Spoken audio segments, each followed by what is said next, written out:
Maybe one day I'll get an actual stool instead of a ladder, but this will do for now. So I have crazy news. Last month, I actually made over $150,000 as an artist.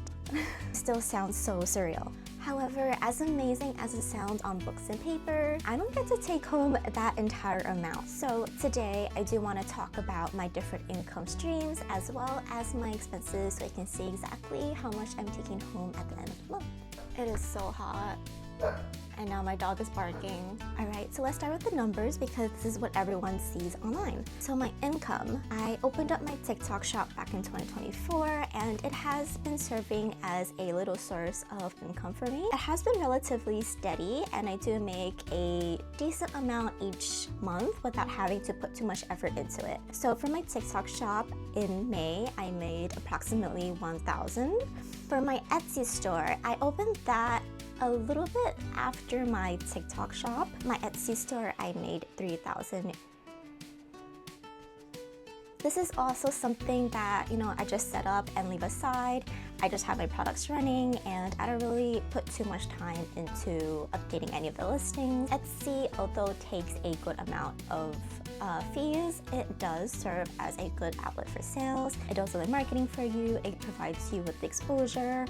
So those are expenses that I don't really have to take out from my own side. I do hear from a lot of other artists that Etsy is really unreliable. You're really limited with what you can post there, which is true. You aren't allowed to sell really specific type of art there because of copyright and infringement. However, I work as a Hoyo creator and info creator because these companies do let me create and sell artwork. This is a safe and reliable route for me to take. Next up, my online shop. So this brought in about 6,000 USD for the month of May. My online shop is something that I update a little bit more frequently. It requires a little bit more maintenance, more updates compared to Etsy, and more personalization. My second biggest income outlet for the month of May is conventions. In May, I actually was very privileged to be able to attend MomoCon and Dokomi in Germany.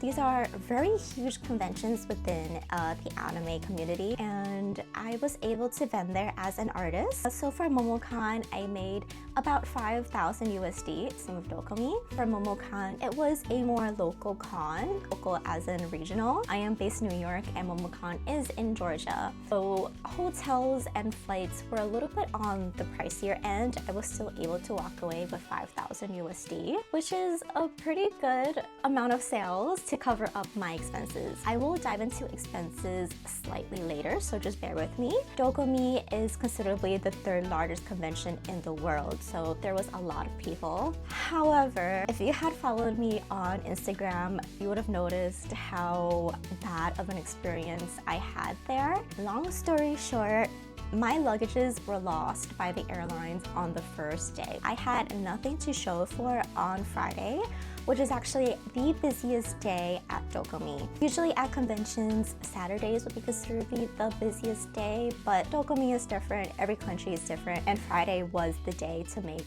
the most amount of sales. So I had to sit there at my table without basically my entire display, my merch, and it was a very humbling experience. I had so many people just pass by my booth. It didn't felt that great to be an artist surrounded by so many other amazing, talented artists and not have anything to show for.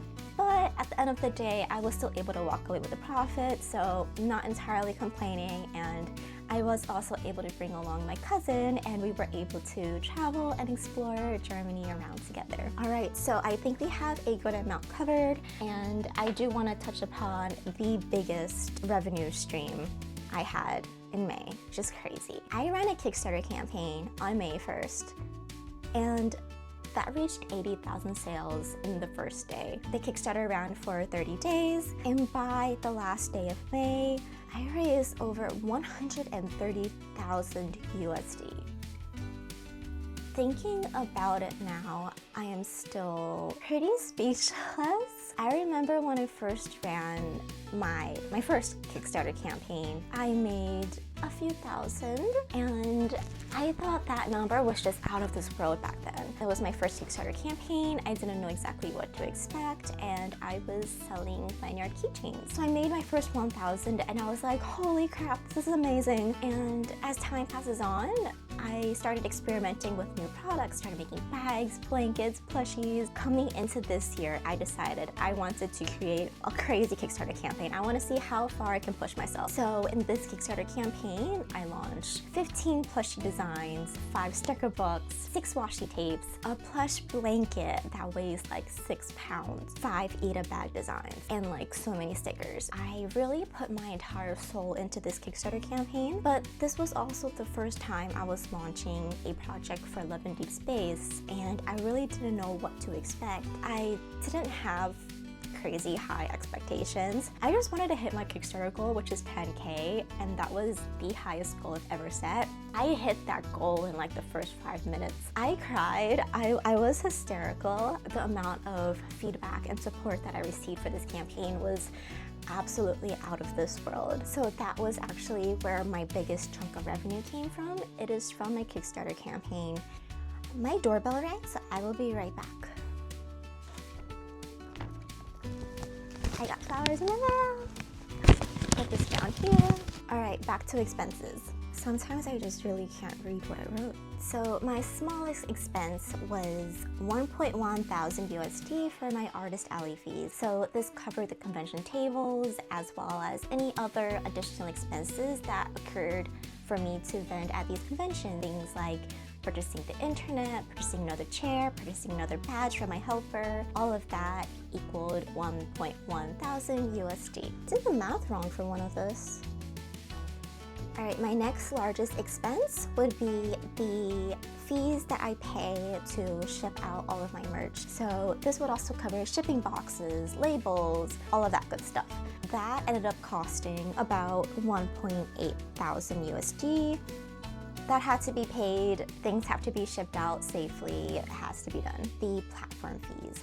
So this would be about 3,000 USD. This covered all of my fees on Etsy, all of my fees on TikTok, as well as my Kickstarter fees. Although that number seems very, very high, I did raise a good amount on Kickstarter, so expenses have to be paid or expenses are due. The next largest expense are my flight expenses. So this actually does cover my flight and hotel.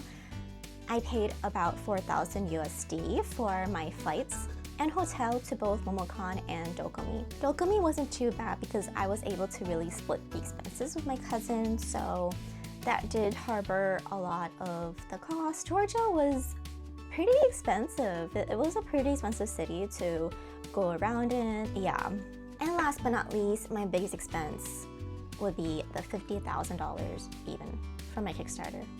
Putting this paper aside now. Although making $130,000 from Kickstarter seems like a crazy amount, $50,000 of it is going to my manufacturers to produce all of the items, the shipping cost, as well as custom taxes. I've also pre-ordered a lot of shipping boxes, so those are also counted towards my Kickstarter expenses. So all in all, I made approximately 70,100 USD in the month of May, which is still a crazy number. I think social media has managed to convince so many of us that revenue equals profit, but it doesn't. Revenue is simply every dollar that goes into the business, and then profit is what's left after everyone gets paid. And trust me, everyone gets paid before you do. The only other part that I did not include as part of my expense, which couldn't really be monetized, is actually how much of my mental and physical health this entire month has caused me. Launching a huge project isn't easy. It requires so many sleepless nights, so many thoughts, so many processes. There are so many moving parts that you have to constantly be on top of, and it drains you, which is why it is very important to be mindful of that part of the expense that will cost you a part of your health.